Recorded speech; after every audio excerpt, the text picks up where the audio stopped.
आप सभी की इच्छाओं को नमन। अब हम अगले अध्याय की तरफ बढ़ते हैं। खंड 1 का 18वां अध्याय वो क्या कहता है? इच्छा पूर्ति दर्शन का स्वतंत्रता की इच्छा, मैं अपनी शर्तों पर जी सकूं, ये उसका मेन टाइटल है। स्वतंत्रता की इच्छा, मैं अपनी शर्तों पर जी सकूं। मैं बंधन नहीं, स्वतंत्रता चाहता हूं। मेरे निर्णय मेरे हों, मेरी राह मेरी हो। यह हर मनुष्य के भीतर गूंजती एक मौलिक पुकार है। स्वतंत्रता केवल राजनीतिक या सामाजिक नहीं, बल्कि मानसिक, भावनात्मक और आत्मिक भी होती है।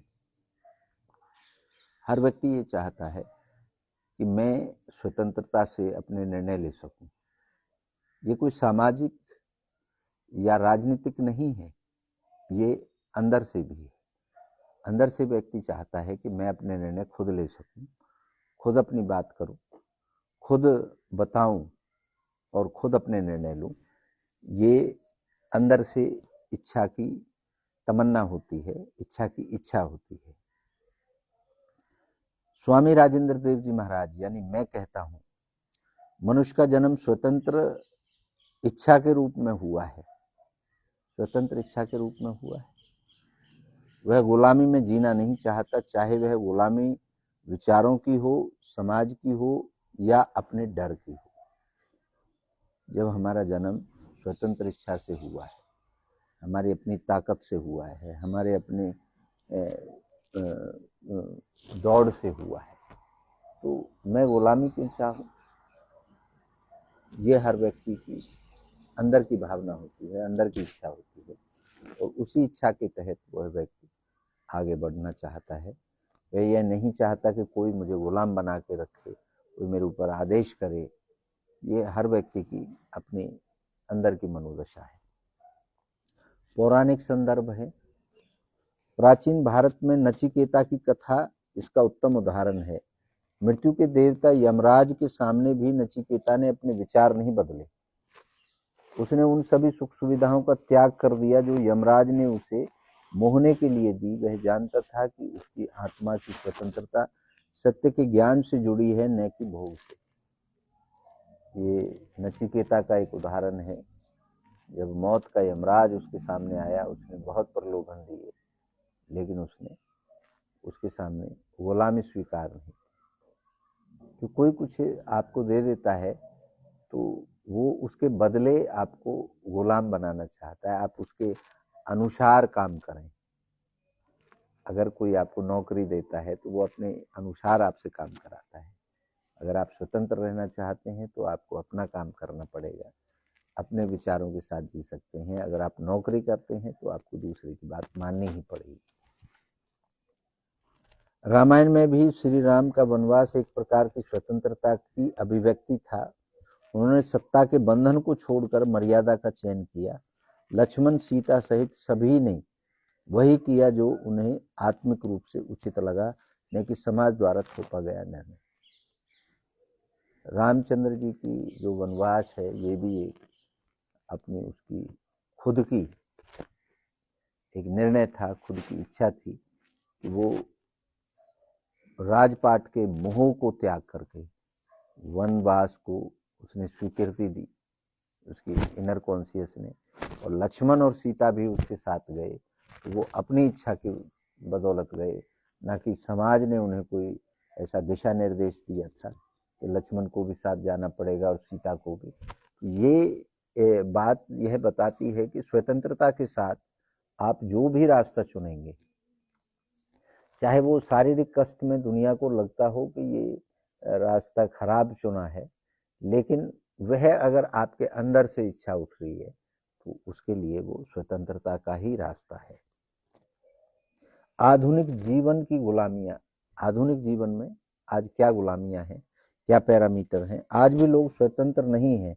कोई मोबाइल की लत का गुलाम है, कोई दूसरों की राय का, कोई भूतकाल के दुख से बंधा हुआ है, कोई भविष्य के डर से है। स्वतंत्रता का तात्पर्य केवल बाहरी आजादी नहीं, बल्कि यह जानने से है कि मैं कौन हूँ और मैं क्या चाहता हूँ। जब व्यक्ति यह जान लेता है तो वह भीड़ से निकलकर स्वयं निर्माण की दिशा में बढ़ता है। आज लोगों को लत लगी हुई है, किसी को मोबाइल की लत लगी हुई है, कोई गरीबी भूतकाल में गरीब था तो उस गरीबी के बंधन से बंधा हुआ है। तो आज़ादी केवल भौतिक और शारीरिक नहीं, विचारों की आज़ादी बहुत जरूरी है। विचारों की स्वतंत्रता से आत्मविश्वास की बढ़ोतरी होती है। इच्छा पूर्ति धाम में स्वतंत्रता की इच्छा को जागृत करने हेतु विशेष स्वतंत्र आत्म ध्यान और डिजिटल डिटॉक्स साधना कार्रवाई करवाई जाती है। वहां बताया जाता है असली स्वतंत्रता यह है कि आप न चाहकर भी कुछ कर रहे हों, ऐसा न हो।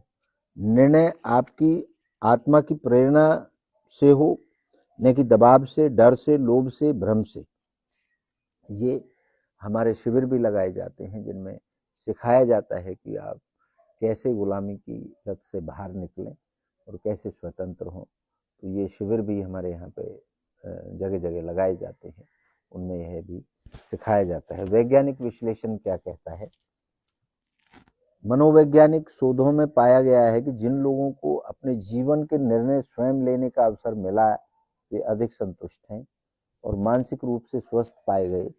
आत्मनिर्णय सेल्फ डिटर्मिनेशन के सिद्धांत के अनुसार स्वतंत्रता, दक्षता, संबंध 3 मूलभूत मानवीय आवश्यकताएं हैं। जब व्यक्ति को अपनी स्वतंत्रता महसूस नहीं होती तो वह कुंठित और क्रोधित और भ्रमित हो जाता है।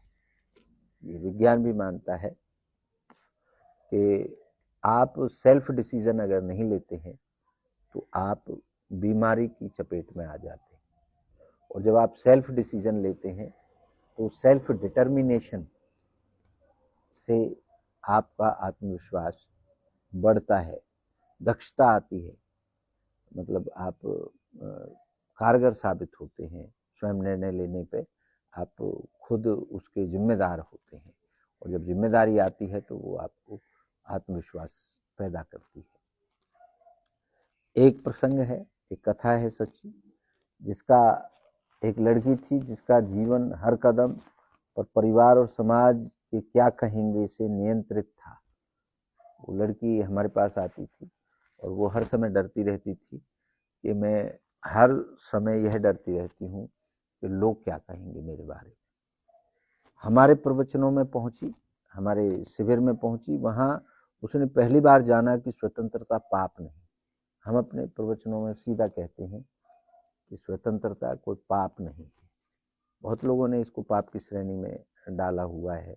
भगवान से डरो, फलाने से डरो, उनसे डरो, उनसे डरो, भूतों से डरो, फलाने से डरो। तो ये सब हमारे उसमें नहीं होता। तो उसको बड़ा कॉन्फिडेंस हुआ।